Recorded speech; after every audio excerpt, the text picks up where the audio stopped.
नहीं है, ये प्रेस कॉन्फ्रेंस है, प्रेस वार्ता है।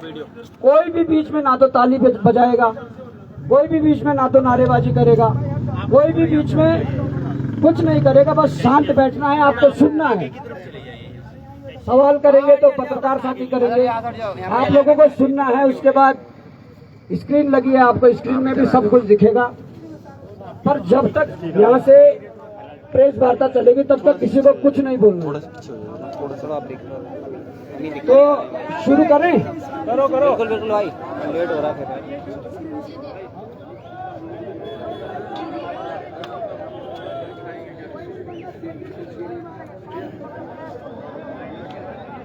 भाई लोगों शुरू कर रहे हैं, बिल्कुल चुप रहेंगे यार। धन्यवाद।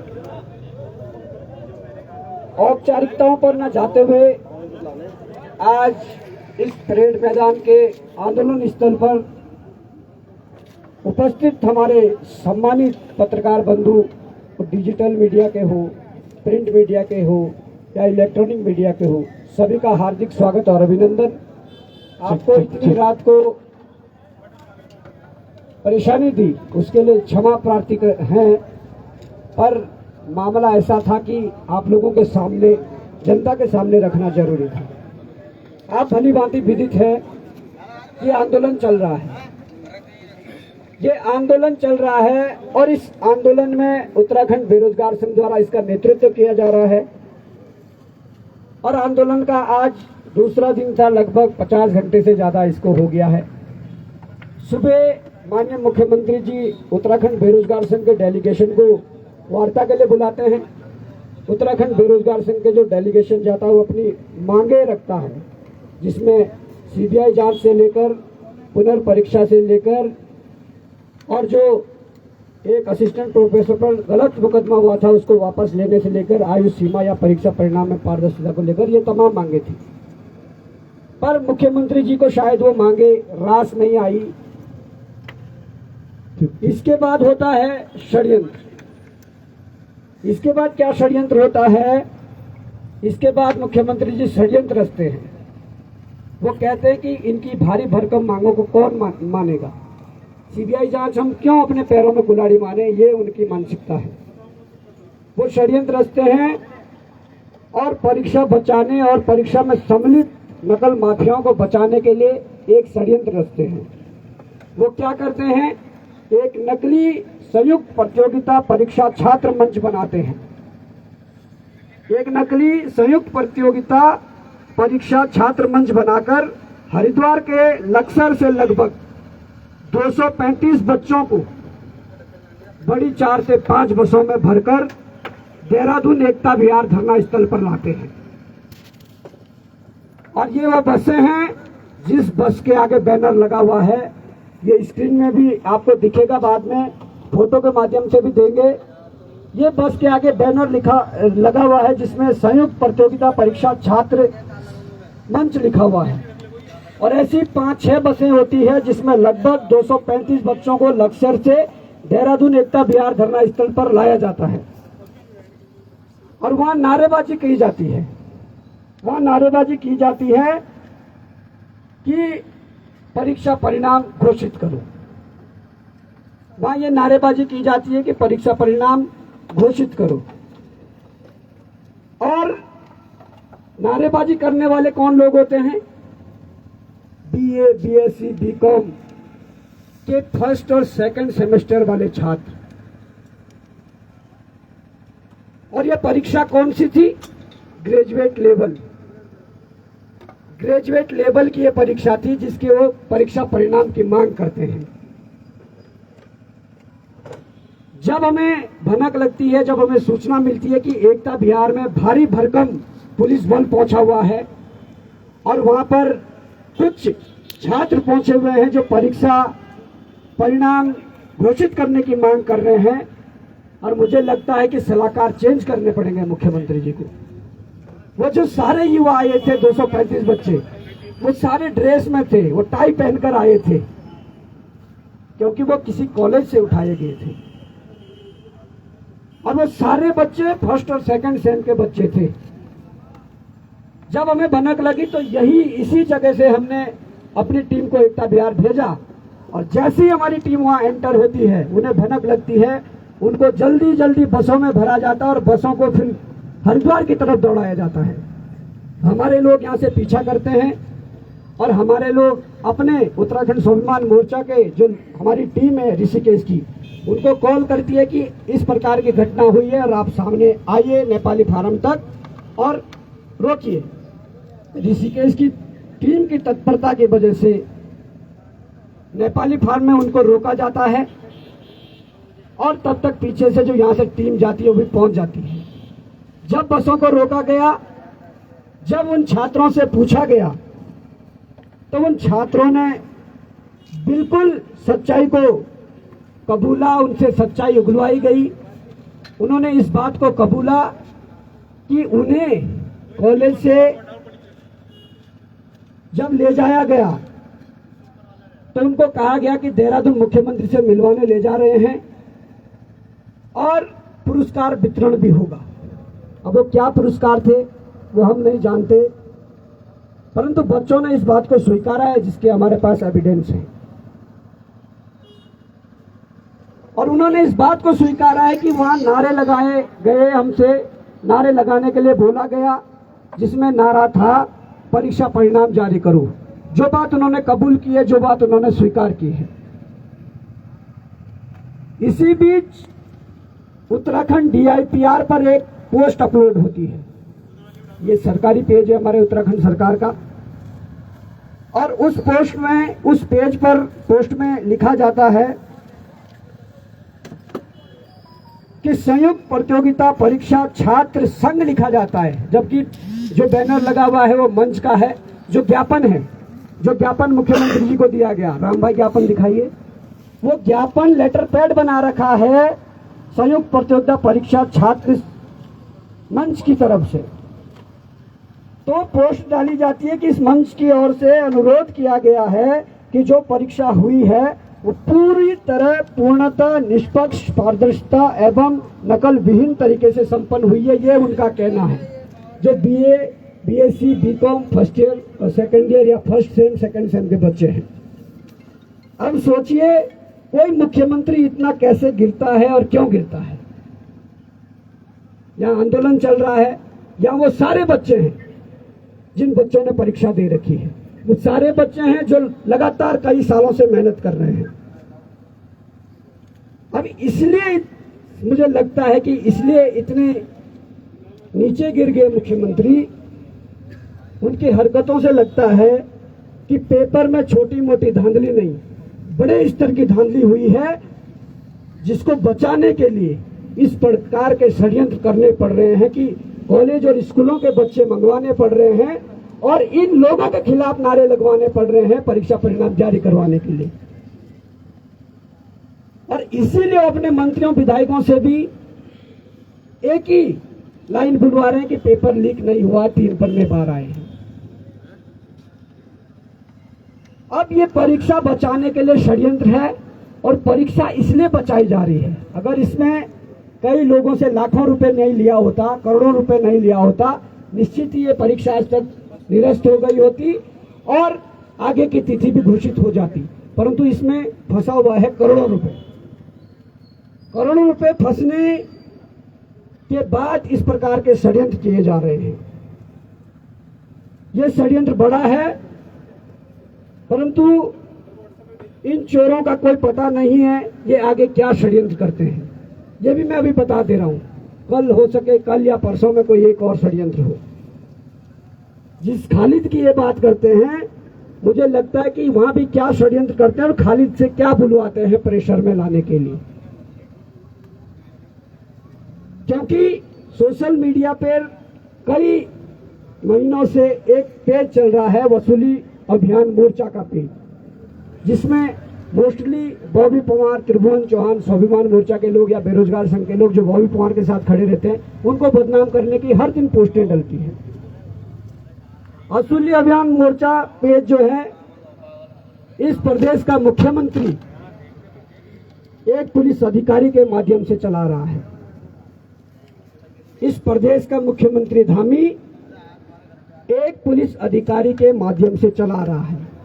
अब गजब की बात ये देखिए कि जब खालिद गिरफ्तार होता है, मीडिया के पास ये खबर देर में पहुंचती है, पुलिस के द्वारा ये खबर बाद में अपलोड की जाती है, पर वसूली अभियान मोर्चा पेज पर यह खबर पहले अपलोड हो जाती है कि खालिद गिरफ्तार हो गया है।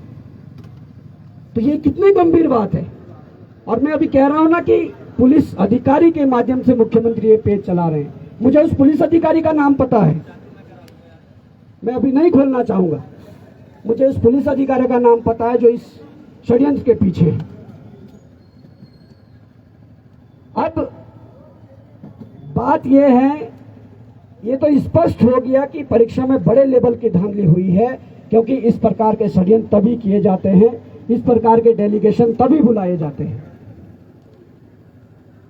अब कुछ इसके अलावा जब यह घटना कल हुई तो हरिद्वार में भी हलचल हुई। इसकी समीकरण कल बन गई थी शाम को। हरिद्वार में भी हलचल हुई और हरिद्वार से भी कुछ प्रेस नोट जारी हुए जो वहां के कुछ संगठनों के द्वारा किए गए। और मैं चाहता हूं कि त्रिभुवन भाई उसको बताएं कि हरिद्वार से जो प्रेस नोट जारी हुए इसमें क्या क्या चीजें हैं। ये प्रेस नोट, पहले तो बहुत बहुत धन्यवाद प्रेस के सभी साथियों का। प्रेस नोट में लिखा गया है साफ साफ, आप ध्यान से सुनिएगा क्योंकि ये संलिप्तता भारतीय जनता पार्टी की कैसे है वो स्पष्ट होता है इसमें। बच्चों की जान से खिलवाड़, जिम्मेदार अधिकारी कटघरे में। हर्ष विद्या डिग्री इंटर कॉलेज लक्सर के बच्चों को 4 बजे सुबह जबरन देहरादून सीएम प्रोग्राम में भेजा गया। बसों में ठूस ठूस कर बिठाया गया, पैकेट भोजन बांटकर प्रलोभन दिया गया, फ्लेक्स लगाकर राजनीतिक प्रचार किया गया। इसके कुछ हम आपको एविडेंस भी दिखाएंगे। इसमें जिला पूर्ति अधिकारी हरिद्वार श्री तेजपाल सिंह, उनका नाम आया है, जिन्होंने ये खाने के पैकेट्स के ऑर्डर दिए हैं। और 400 पैकेट के ऑर्डर दिए गए कल, और 400 पैकेट वो एक प्राइवेट गाड़ी में भरे गए जिनको देहरादून के लिए रवाना किया गया। ये मान के चलिए 235 बच्चे तो देहरादून हरिद्वार से आए हैं, बाकी के बच्चे यहीं के इलाके के हैं। वो आप वीडियो में भी अभी देखेंगे कि वो कौन कौन है और कौन कौन अधिकारी उसमें भी बयान दे रहे हैं। इसमें एक महत्वपूर्ण पदाधिकारी है इनके ताजा ताजा चयनित ब्लॉक प्रमुख हर्ष कुमार दौलत, और ये वही है जिनका ये स्कूल है, यह कॉलेज है। इनके कॉलेज के ही ये छात्र हैं जो फर्स्ट ईयर सेकेंड ईयर या फर्स्ट सेमेस्टर सेकंड सेमेस्टर के बच्चे हैं, जिनको लाया गया। ये पुख्ता भी अभी बच्चे आपके सामने वो वीडियो में करेंगे। तथा ग्राम विकास अधिकारी रामपाल की सीधी भूमिका उजागर हुई है। यह कृत्य न केवल बाल संरक्षण अधिनियम व भारतीय दंड संहिता का उल्लंघन है, बल्कि बच्चों की सुरक्षा के गंभीर खिलवाड़ है। अब ये संगठन कुछ मांगे कर रहा है कि दोषी अधिकारियों पर तत्काल निलंबन व कानूनी कार्रवाई की जाए। भविष्य में बच्चों को किसी भी राजनीतिक कार्यक्रम में शामिल करने पर पूर्ण प्रतिबंध लगा दिया जाए। स्वतंत्र जांच एवं बाल आयोग की निगरानी में ये कार्यक्रम किए जाए। अब देखिए इन्होंने थोड़ा डिटेल से भी इसको लिखा है कि क्या एग्जैक्टली क्या कुछ हुआ है। ये बच्चों की जान के खिलवाड़ एवं पद के दुरुपयोग पर माननीय मुख्यमंत्री जी के कार्यक्रम में देहरादून को प्रस्थान है तो हर्ष विद्या डिग्री इंटर कॉलेज लक्सर के नाबालिग विद्यार्थियों को जबरन प्रोग्राम में सम्मिलित किए जाने का अत्यंत गंभीर प्रकरण संज्ञान में आया है। इसमें ब्लॉक प्रमुख हर्ष कुमार दौलत, ये भारतीय जनता पार्टी से हैं, ग्राम विकास अधिकारी रामपाल तथा जिला पूर्ति अधिकारी हरिद्वार श्री तेजपाल सिंह एवं क्षेत्रीय खाद्य अधिकारी पूर्ति निरीक्षक लक्सर की प्रत्यक्ष भूमिका पाई गई है। सुबह 4 बजे विद्यार्थियों को बिना उचित सुरक्षा प्रबंध एवं अभिभावकों की अनुमति के देहरादून रवाना किया गया। उक्त प्रकरण में बच्चों की जान को जोखिम में डालते हुए उन्हें राजनीतिक कार्यक्रम का साधन बनाया गया, जो बाल संरक्षण अधिनियम के 2005 भारतीय दंड संहिता की धारा 336, 337, 120B एवं अन्य लागू प्रावधानों के स्पष्ट उल्लंघन है। ये इसमें और भी है, वो मैटर आपको दिख जाएगा अभी। और समझने वाली बात ये है कि ये तमाम तंत्र का इस्तेमाल करते हैं। सोचिएगा जब हमारे यहाँ से पहला जो टीम गई थी इनके पीछे, जब पहली बार कोशिश की गई इनको रोकने की, तो ये लोग भागे और जॉली ग्रांड, ये कौन सा चौक है, नहीं बोकमपुर फ्लाईओवर के पास पहले इनको रोका गया। सोचिएगा, हमारा प्लान ये था कि वहीं पर पड़ताल की जाए, लेकिन पुलिस की मदद से उन गाड़ियों को वहां से आगे भेजा गया। गाइस आराम से थोड़ा देख के। पुलिस की मदद से उनको वहां से आगे भेजा गया उन गाड़ियों को, और उसके बाद इनको संज्ञान में नहीं था, लेकिन ये तंत्र देखिएगा, पुलिस का भी इस्तेमाल हो रहा है, खाद्य पूर्ति अफसर का इस्तेमाल हो रहा है, और इन तमाम लोगों को ये बोला गया है कि भैया आप लोग 400 पैकेट आपको खाने के देने हैं गाड़ी में। तो ये तमाम चीजें हैं, ये एक ही तरफ इंगित करते हैं, इशारा। ये किसी भी तरीके से उन युवाओं को ओरिजिनल बताने का प्रयास किया जा रहा था, और वो वीडियो में भी आप देखेंगे, और इसमें 2-3 अधिकारियों के बयान है जो आपको और स्पष्ट करेंगे। धन्यवाद। अभी हम एक दो सवाल भी ले लो जी। खबर आई है कि हरिद्वार में कुछ एग्जाम सेंटर में जो है जैमर खराब थे या वहाँ पे लगाए नहीं गए। देखिए, ये खबर सच्ची है।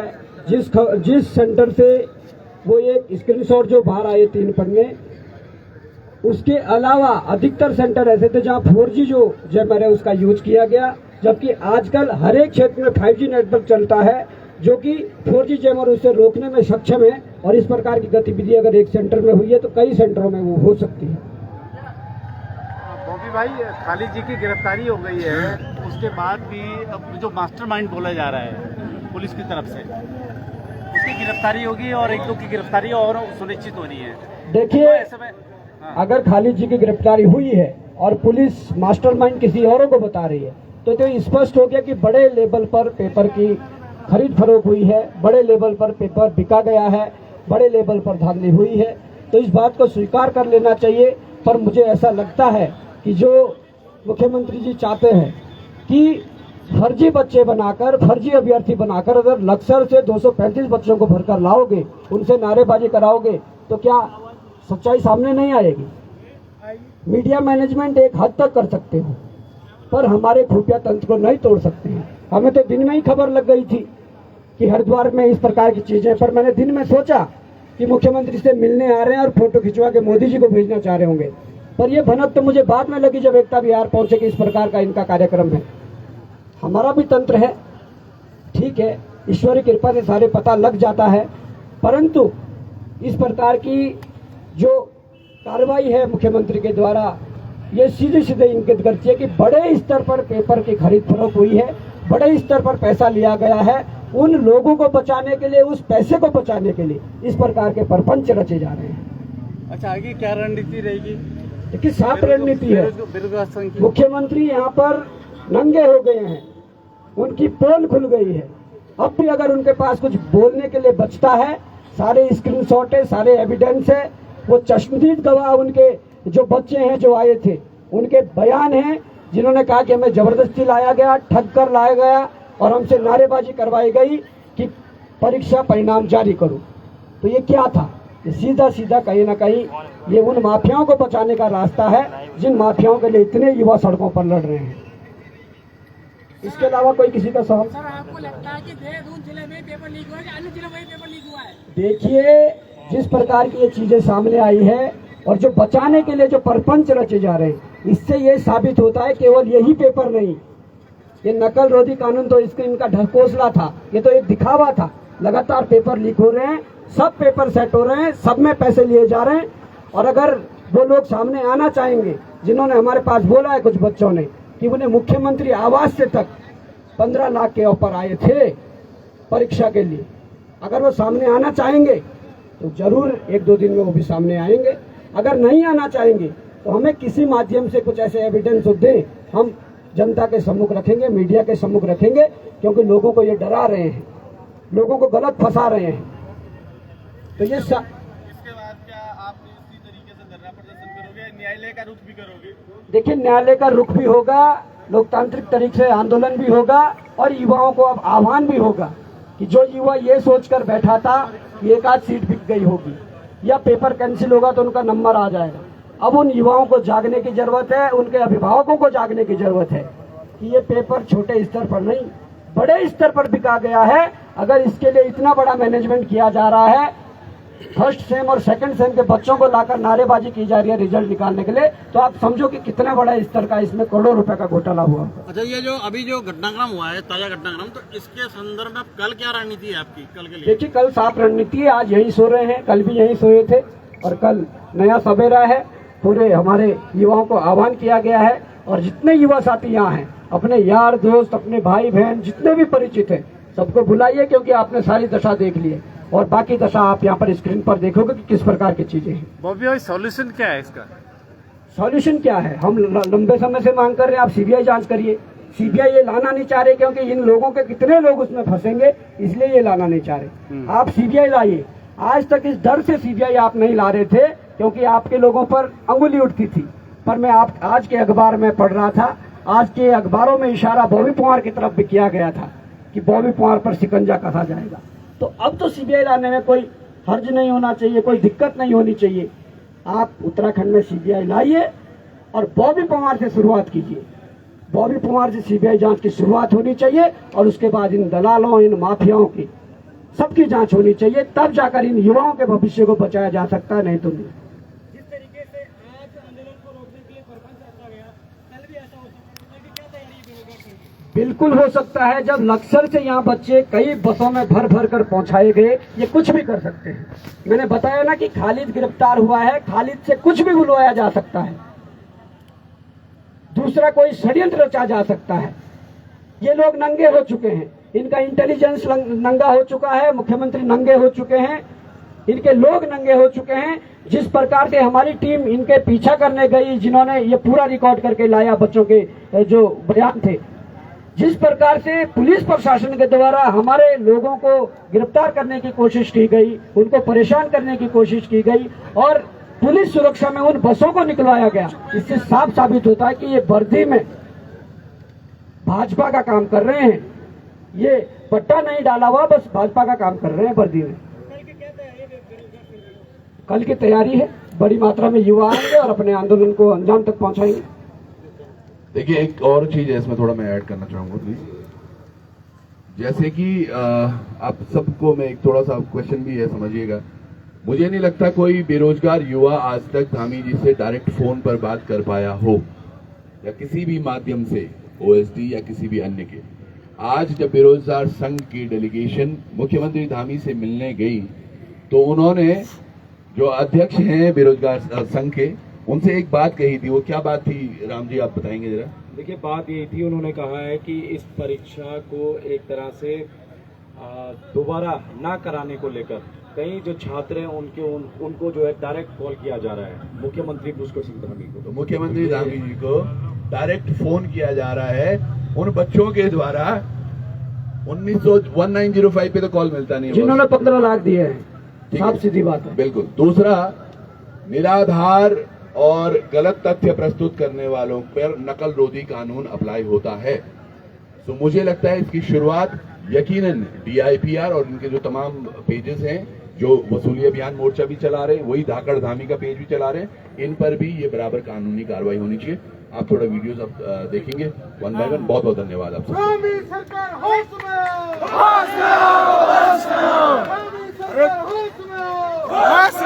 गाइस प्लीज, अभी ये नहीं हुआ है। ये देख लो भाई, ये प्रपंच है, वही तो प्रपंच क्रिएट कर रहे हैं। इसका साउंड पहले से प्ले कीजिएगा प्लीज। गाइस प्लीज बैठ जाओ भाई, नीचे बैठ जाओ। आराम से बैठ जाइएगा। आराम से सुन लीजिएगा पहले। कोई भी शोर नहीं मचाएगा और सीटी नहीं बजाएगा प्लीज। इत्मीनान से देखिएगा प्लीज। साउंड खोल दीजिएगा स्क्रीन का। कोई भी आवाज नहीं करेगा प्लीज।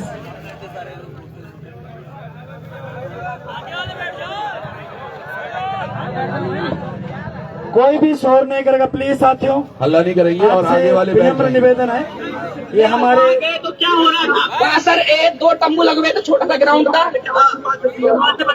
सुबह से सर हम कोली आए, कोली से हमें बुलाया गया, कहा गया कि सभी लड़कों को देहरादून जाना है। देहरादून में हमने पूछा सर क्यों?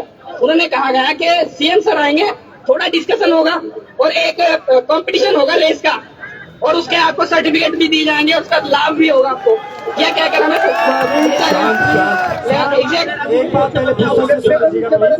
सर वहाँ से पेपर लीक के बारे में हमसे कहा गया कि आपको ये बोलना है कि पेपर का रिजल्ट घोषित करो, इस बात के नारे लगवाए गए। पेपर का रिजल्ट घोषित करो, पेपर का रिजल्ट घोषित करो, ये नारे लगवाए गए जी। जबकि आपने कोई पेपर नहीं दिया सर, हमें पेपर लीक के बारे में कोई इंफॉर्मेशन नहीं थी और ना हमने पेपर लीक को लेकर कोई ऑफिशियल स्टेटमेंट दिया। हमें ये जो इंफॉर्मेशन देकर यहाँ भेजा गया, ठीक है, और हम आए सर, वही बोला घटना तलबत जी सर। हर्ष कुमार दौलत। हर्ष कुमार दौलत, आपके कॉलेज का मालिक का नाम क्या है? Next video please.